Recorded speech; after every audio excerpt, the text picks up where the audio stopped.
Hello and welcome to this special podcast. I'm Gary Whitta. I'm the former editor-in-chief of PC Gamer. I'm here in San Francisco. And joining me today are two of my personal gaming heroes. Two guys whose games I played growing up. I hope it doesn't age them too much. And wrote about as a games journalist. And I'm now very excited to see and play what they've got coming up next. They both have huge projects currently in the works through Kickstarter.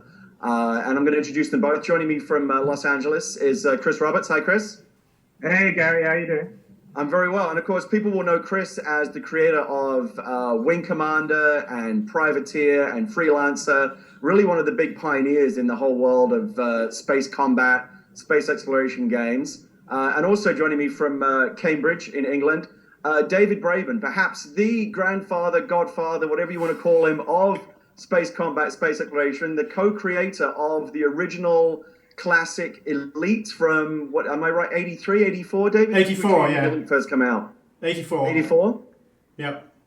On the BBC Micro, and later on 8-bit and 16-bit systems, and then had a sequel in the form of Frontier Elite 2, and now even that is coming back. This Elite, I got to say, is the number one game of all time that I wanted to see come back. I know you've been working on it a long time, so I'm so excited to see it happening in this way.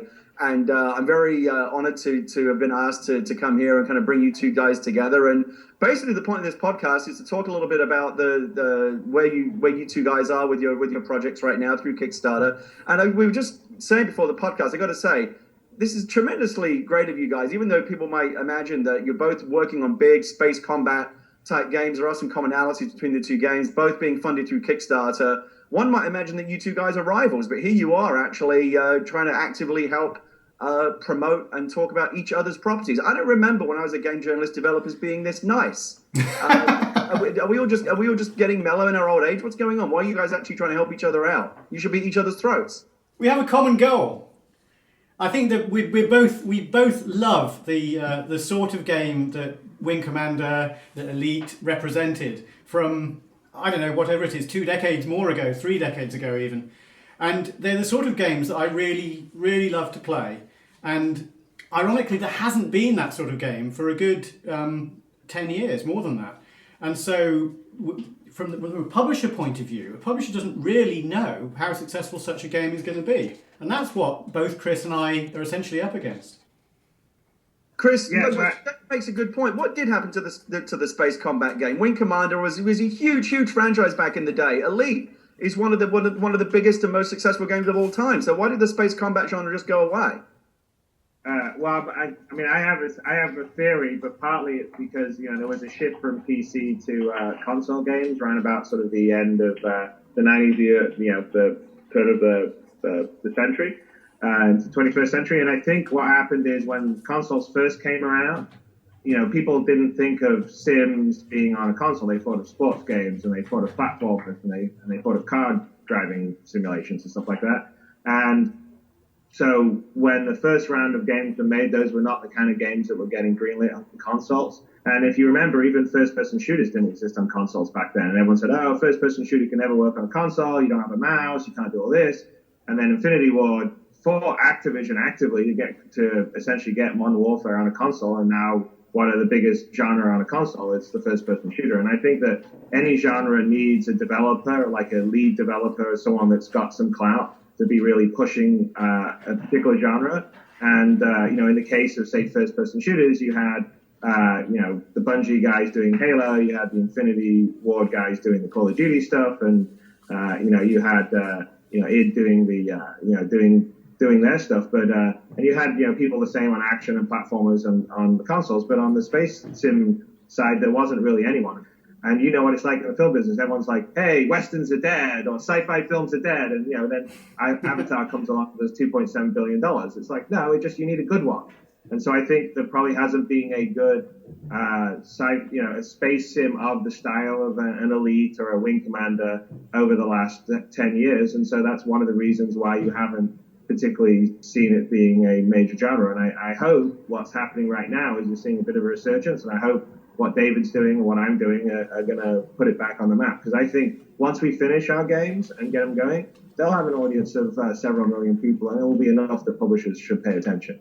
Yeah, I mean, it agree also. with that. I know that since the last Elite game many years ago, you've been trying, I think, fairly constantly, at the very least on and off, to try and get the next big version of Elite out there. Did you experience any kind of pushback from traditional publishers about the space combat genre not being in fashion anymore? I mean, what's your journey been like from here to there?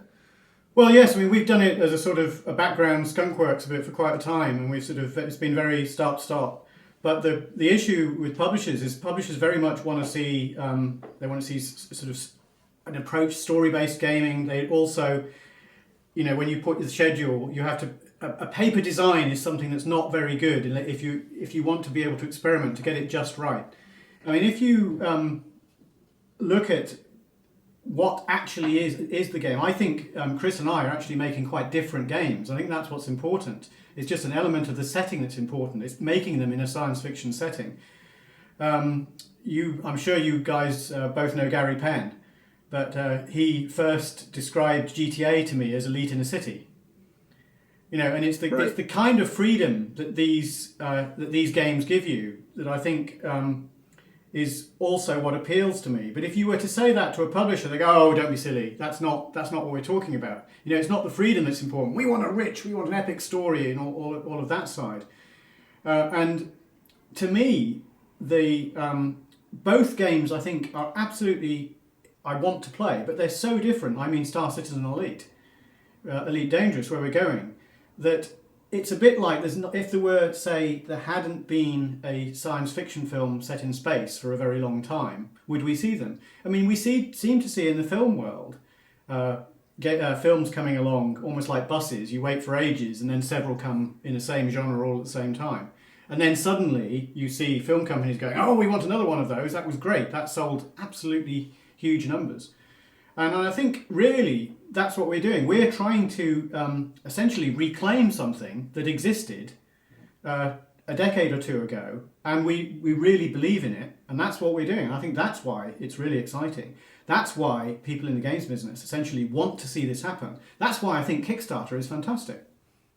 Well, and what's interesting, of course, is that everyone these days loves the idea of free-form exploration, what they call sandbox gaming. Elite was doing sandbox before that was even a word. Well, the irony was that Elite was the sort of game that the publishers at the time really didn't want. And I'm sure this echoes with what Chris said. One of the Ian and I first showed the game in a relatively nearly complete form to Thorn EMI, and they loved this. "Oh, it's a fantastic graphical demo, but what do you mean it takes weeks to play? We want something which will play in about 10 minutes. We want." I mean, they were very obsessed with what we later called the coin drop. They wanted 3 lives, and they wanted it to be snackable. They wanted something where you'd maybe get a 4th life if you crossed a score of 10,000. They were horrified by the idea that you wouldn't have a score, and that cash would go backwards, that you'd spend it. They really didn't like that. And I've got a rejection letter that lists what I would consider to be the key features of the game. They wanted us to get rid of having save positions. You had to be able to play through in 10 minutes, maybe a bit longer if you were really, really good. And they wanted more of a sort of wave-based approach to the game. It would have been a completely different game, and these days it would have disappeared. We fought for that, and eventually did find some like-minded people in a company that I don't see us as a traditional publisher. It was Acorn Soft attached to Acorn, who they got excited by it as individuals more so than in a corporate manner. And it was such a small organisation, it didn't really matter, the distinction. And that was how Elite originally got made. But it was very different to what was around at the time. Well, of course, times obviously have changed since the 80s when we were all first getting started out. And of course, back in the day, when a lot of the biggest hit games were created just by 1 or 2 people in out of their garage or their spare bedroom, that you could kind of go around the traditional publisher model and just kind of do it on your own. But these days, to make the kind of games on the kind of scale that they've evolved into today, you do need huge teams and millions of dollars. So you've got the choice of either trying to convince a publisher, which seems harder and harder to do these days, or follow this new Kickstarter model. So I want to ask Chris, obviously your Kickstarter has been phenomenally successful, and I think that it's clearly one of the, along with the Double Fine game and a couple of others, has emerged as one of the big standard bearers for just what's possible through Kickstarter financing on a grand scale. Did you gravitate towards Kickstarter immediately as the way to fund and make this game work, or did you consider going the traditional publisher route, or do you just feel like that's just not the way you want to do business anymore? On this particular, so on Star Citizen, I was not thinking that the traditional publisher route was making a lot of sense, because I don't really see what you get from a traditional publisher in sort of that online PC format. I mean, if you take a look at some of the biggest successes on the PC in that world, I mean, it's League of Legends with Riot, and it's World of Tanks with Wargaming.net, and neither one of those guys, Riot was nobody; they weren't a publisher at all, and Wargaming.net were this tiny little publisher based in the Ukraine that like no one had really heard of. So I don't think whether EA's behind you or not or Activision was behind you was making a massive difference. As long as you have a great game, I think there's a sort of democracy that happens out in the PC world, especially online, that I don't think you're getting a benefit of what you get with a big box publisher. A big box publisher gets you into storefronts all around the world.